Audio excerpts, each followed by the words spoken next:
Ever get that feeling? Like a career path is kind of whispering to you? Not shouting, more like intriguing you. Yeah, I know what you mean. That's what being a consul feels like for a lot of people, I think. It has that mystique, right? Yeah, it's diplomacy, big decisions, maybe even a little bit, well, you know, intrigue. So A today, little mystery never hurts. exactly. Today we're diving deep into what it really takes to be a consul. We've got some great resources from RoleCatcher for this one. They're the folks who make careers crystal clear, or at least as clear as they can be. That's exactly it. Okay, so being a consul, It's more than just, embassies and fancy dinners, right? a more.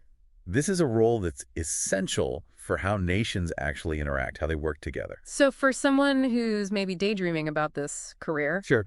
what's the real picture? What's the day-to-day actually like? Because RoleCatcher, they don't just say represents their country, which, okay, Yeah. yeah, that's part of it. It's a good starting point, but yeah. But they get into the nitty-gritty. Like, imagine a trade dispute blows up between two countries, right? Yeah. You're the consul. High stakes. You're the direct line between those governments. Smoothing things over, trying to find some kind of common ground. It's high-impact work, to say the least. It's demanding, absolutely. And think about the whole assisting citizens abroad part of the job. It's not just paperwork, though there's a mountain of that, let's be honest. But it can be navigating emergencies, supporting people in crisis, even helping someone caught in some political upheaval, get home safely. That's a side you don't see on the news very often, the very human side of being a consul. And RoleCatcher does a really good job painting a picture of this, the long hours, constantly having to adapt to new situations and new cultures, and working with everyone from like ambassadors to everyday people. It's a people job, that's for sure. Absolutely. And that work environment, bustling embassies, new cultures, maybe even postings in some, let's say, less than ideal location. Right, right. It's exciting for some people, but it's definitely daunting for others. And that's before we even get to the real pressure cooker situations. Exactly.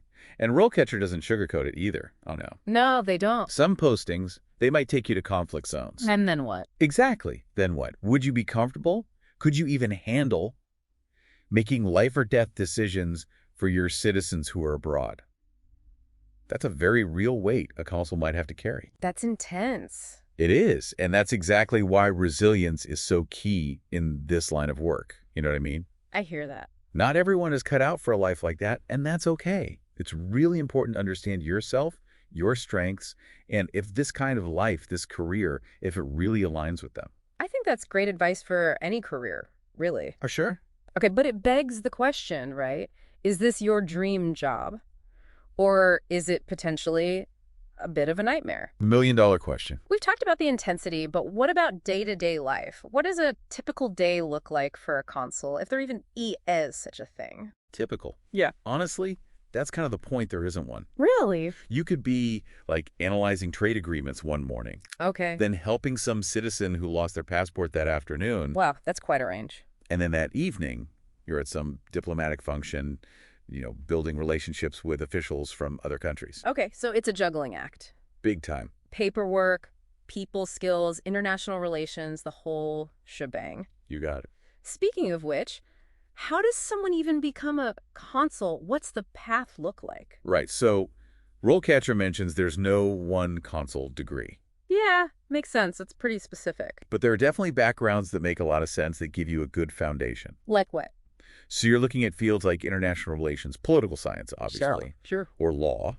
Okay. But, and this is important, don't discount things like economics or history. Oh, interesting. Even just being fluent in multiple languages can give you a real edge. That makes sense, yeah.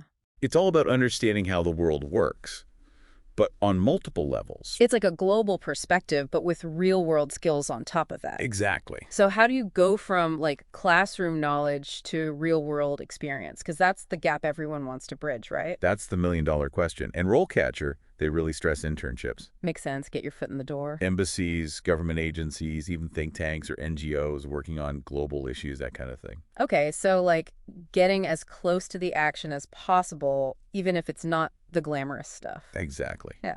And those programs like Model UN, where you simulate the UN, don't underestimate those. Really? They might seem kind of, I don't know, high school-ish to some people. Yeah, I can see that. But honestly, they build those negotiation and diplomacy muscles that you need for this line of work. So it's like you're not just learning the theory, you're actually practicing it. Hands-on experience for sure. That's cool. I like that.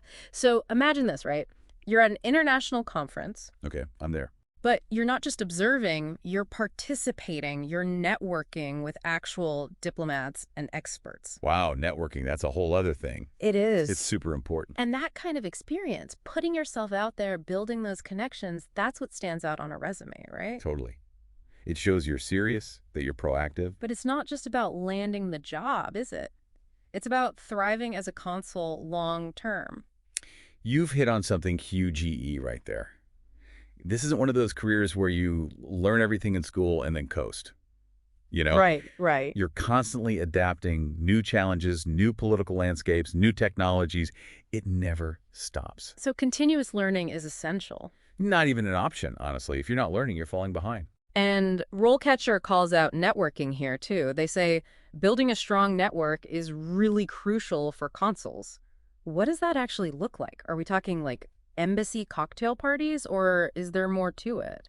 I mean, it sounds like it takes a special kind of person, someone who can handle the pressure, the constant learning, the whole deal. It's not for everyone, that's for sure. Okay, so we've talked about the exciting stuff, the travel, diplomacy. Intrigue. Exactly. But RoleCatcher doesn't shy away from the potential downsides either. Long hours, high-pressure situations, potentially dangerous postings. Right, it's not all embassy parties and champagne toasts. Definitely not. How do you even prepare for that kind of stuff? Honestly. Some of it you just can't, not fully. At least not until you're in it. That's fair. I guess experience is the best teacher, as they say. Yeah. Exactly. But that's where self-awareness comes in. Do your research. Talk to people who've actually been consuls. Understand your own tolerance for risk and stress. Because this career path, it requires a certain, mental and emotional fortitude. You got to be able to handle the tough stuff. Resilience, like you were saying earlier. Exactly. Resilience. It's a lot to consider, no doubt. But for those who are drawn to this path, who kind of thrive on challenge, it can be incredibly rewarding. Oh, absolutely. There's nothing quite like it, honestly. To be a part of something bigger than yourself, to represent your country on the world stage, it's an amazing feeling. RoleCatcher also brings up an interesting point about how technology is changing things, even in diplomacy. What's your take on that? Right. It's fascinating. We're living in this age of instant communication, virtual summits, AI analyzing global trends. It's wild. So are we headed for a world where treaties are signed with emojis and diplomats negotiate in the metaverse? Maybe. Who knows? But seriously, though, while technology can definitely streamline things, help us build connections faster, it's the human element that's still irreplaceable. That ability to read a room, to understand those subtle cultural nuances, to build trust through actual face-to-face interaction, you can't program that. So the consul of the future, they're going to need to be fluent in international relations, A&D, the language of technology. 100%. Adaptability. That's always been key in this field. The world's constantly shifting. And a good consul, they anticipate those shifts, understand how technology plays a role, but they never lose sight of the human impact. That's what it's all about at the end of the day. That's a powerful insight. So as we wrap up this deep dive into the world of consuls, what's the one thing you want our listeners to walk away with? That this career, it's challenging, no doubt, but it also offers this incredible chance to shape global conversations, to be a bridge between cultures, to literally be a voice for your nation and its citizens on the world stage. It's a path for those who want to make a real, tangible difference. And that's something special. Beautifully said. We've covered a lot of ground today, from the intensity of a crisis abroad to the subtle dance of diplomatic negotiation. We've looked at the skills you need, the challenges you'll face, the constantly evolving landscape of global affairs. If you're still feeling that pull toward a career as a consul, if that whisper we talked about is turning into a call, well then take the leap, do your research, start building your path.